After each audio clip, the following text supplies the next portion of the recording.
I went by the field of the slothful, and by the vineyard of the man void of understanding.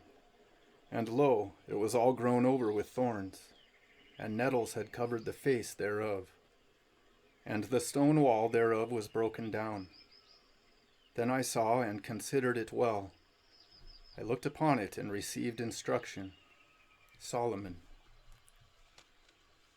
How shall we escape if we neglect so great salvation? Hebrews. We have as possibilities either balance or elaboration or degeneration. E. Ray Lancaster. In one of his best-known books, Mr. Darwin brings out a fact which may be illustrated in some such way as this. Suppose a bird fancier collects a flock of tame pigeons, distinguished by all the infinite ornamentations of their race. They are of all kinds, of every shade of color, and adorned with every variety of marking. He takes them to an uninhabited island and allows them to fly off wild into the woods. They found a colony there, and after the lapse of many years, the owner returns to the spot. He will find that a remarkable change has taken place in the interval. The birds, or their descendants rather, have all become changed into the same color. The black, the white, and the dun, the striped, the spotted, and the ringed are all metamorphosed into one, a dark slaty blue.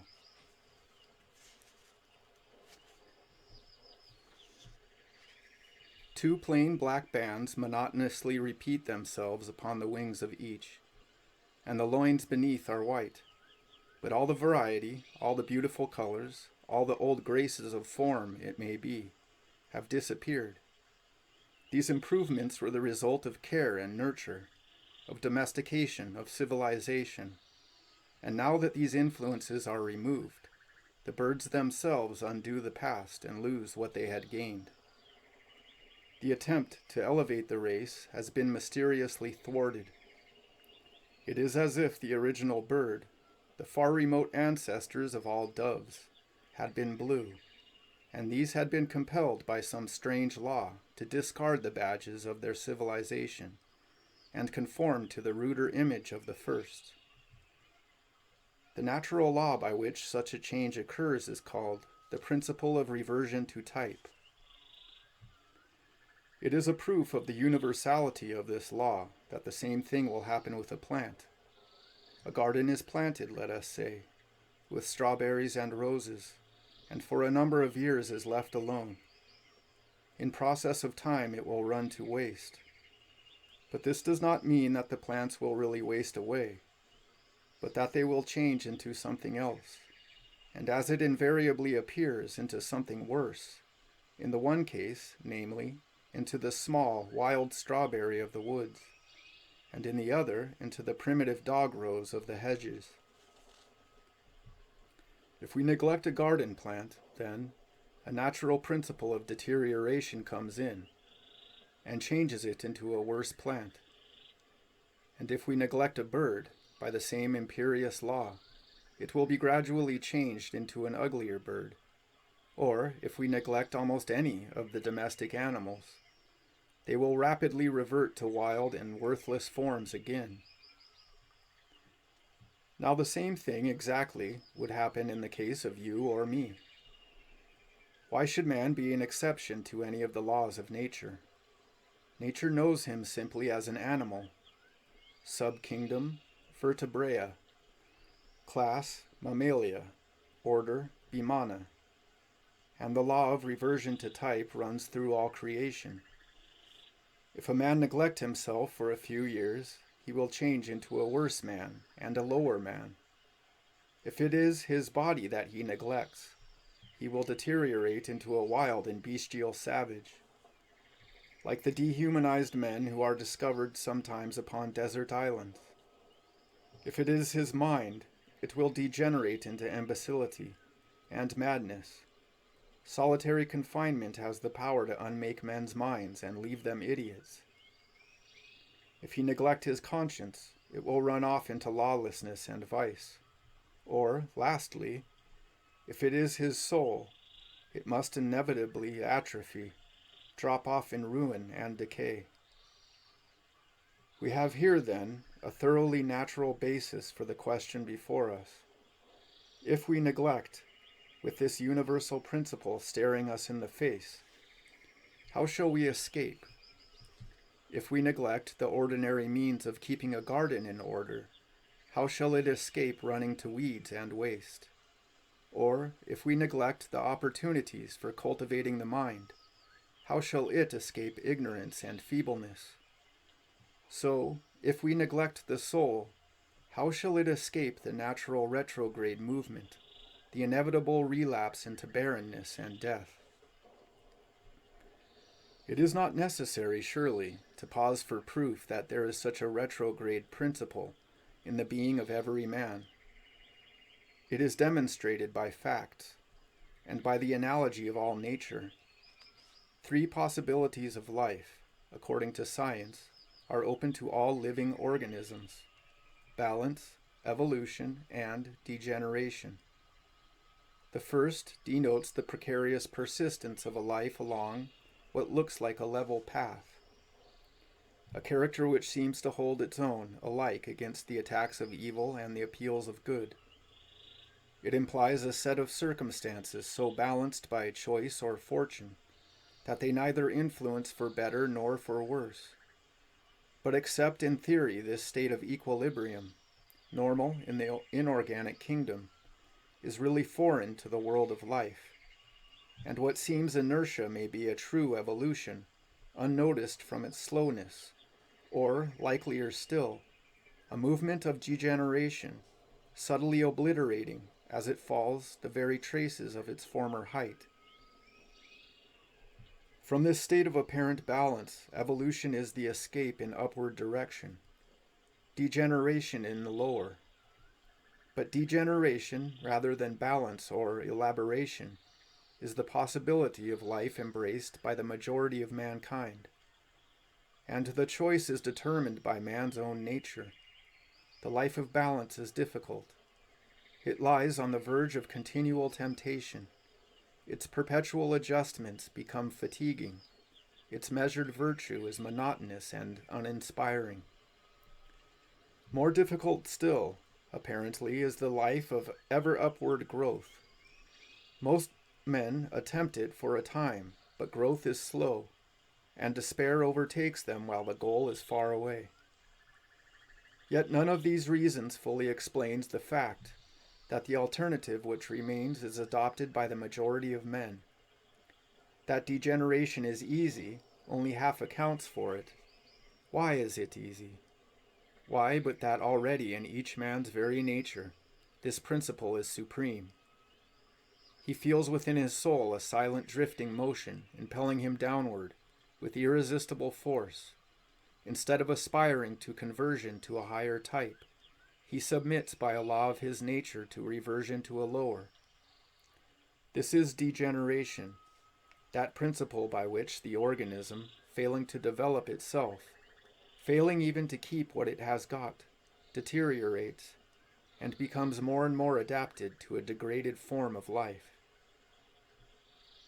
All men who know themselves are conscious that this tendency, deep-rooted and active, exists within their nature. Theologically, it is described as a gravitation, a bias towards evil. The Bible view is that man is conceived in sin and shapen in iniquity, and experience tells him that he will shape himself into further sin and ever-deepening iniquity, without the smallest effort, without in the least intending it, and in the most natural way in the world if he simply let his life run. It is on this principle that, completing the conception, the wicked are said further in the Bible to be lost. They are not really lost as yet, but they are on the sure way to it. The bias of their lives is in full action. There is no drag on anywhere.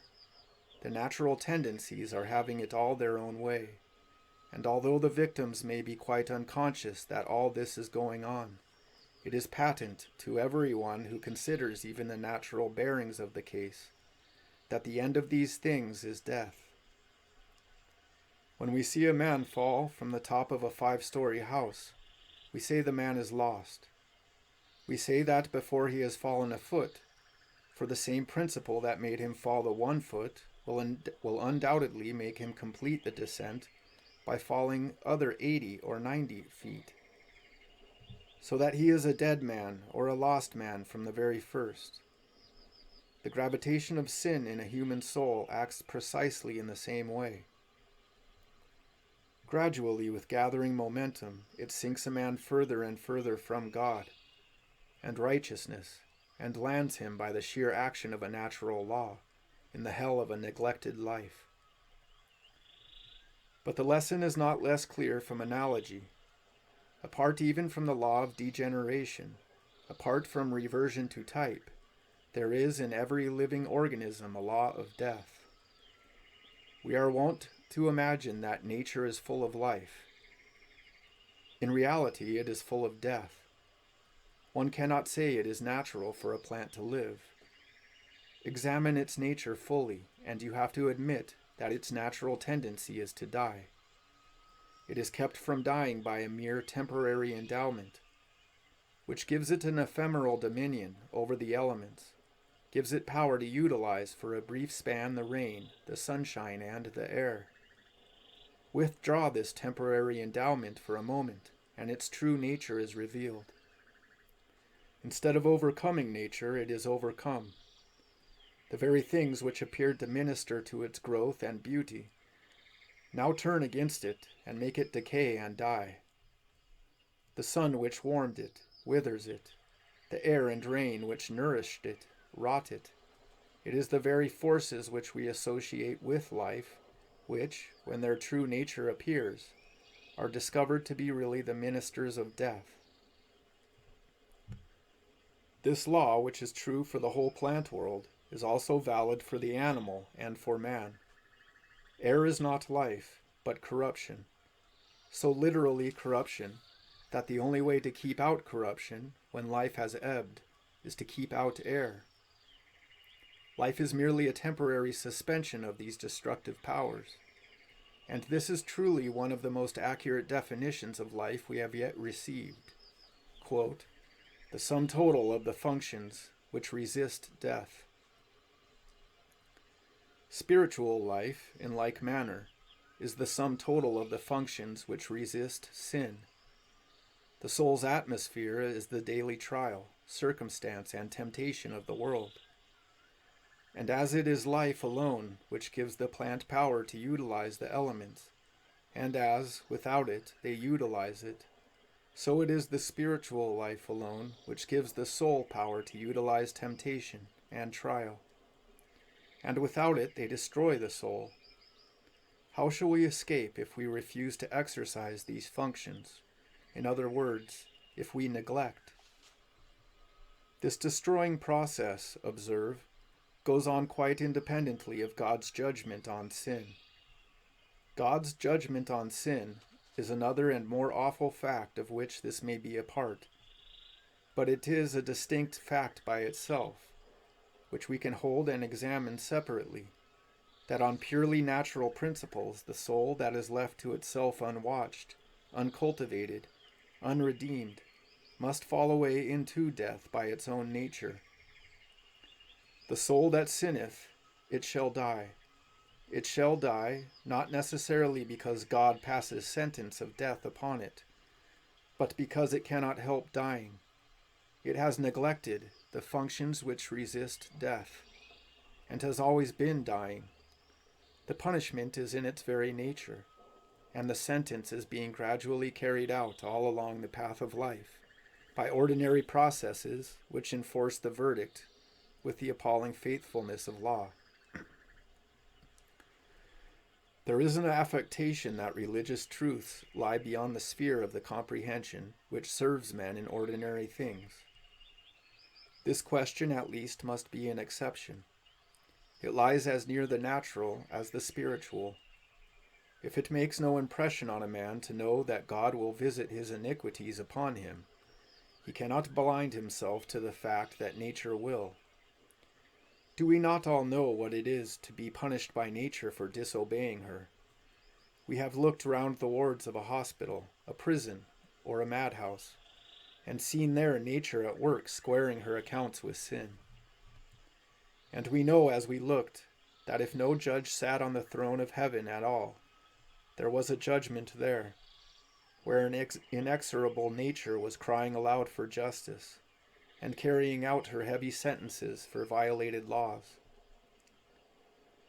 When God gave nature the law into her own hands in this way, he seems to have given her two rules upon which her sentences were to be based. The one is formally enunciated in this sentence: "Whatsoever a man soweth, that shall he reap." The other is informally expressed in this: "If we neglect, how shall we escape?" The first is the positive law and deals with sins of commission. The other, which we are now discussing, is the negative and deals with sins of omission. It does not say anything about sowing, but about not sowing. It takes up the case of souls which are lying fallow. It does not say, if we sow corruption, we shall reap corruption. Perhaps we would not be so unwise, so regardless of ourselves, of public opinion, as to sow corruption. It does not say, if we sow tares, we shall reap tares. We might never do anything so foolish as sow tares. But if we sow nothing, it says, we shall reap nothing. If we put nothing into the field, we shall take nothing out. If we neglect to cultivate in summer, how shall we escape starving in winter?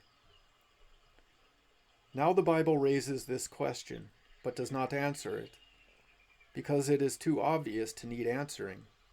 How shall we escape if we neglect? The answer is we cannot. In the nature of things, we cannot. We cannot escape any more than a man can escape drowning who falls into the sea and has neglected to learn to swim. In the nature of things, he cannot escape, nor can he escape who has neglected the great salvation. Now, why should such fatal consequences follow a simple process like neglect? The popular impression is that a man, to be what is called lost, must be an open and notorious sinner. He must be one who has abandoned all that is good and pure in life, and sown to the flesh with all his might and main. But this principle goes further. It says simply, if we neglect. Anyone may see the reason why a notoriously wicked person should not escape.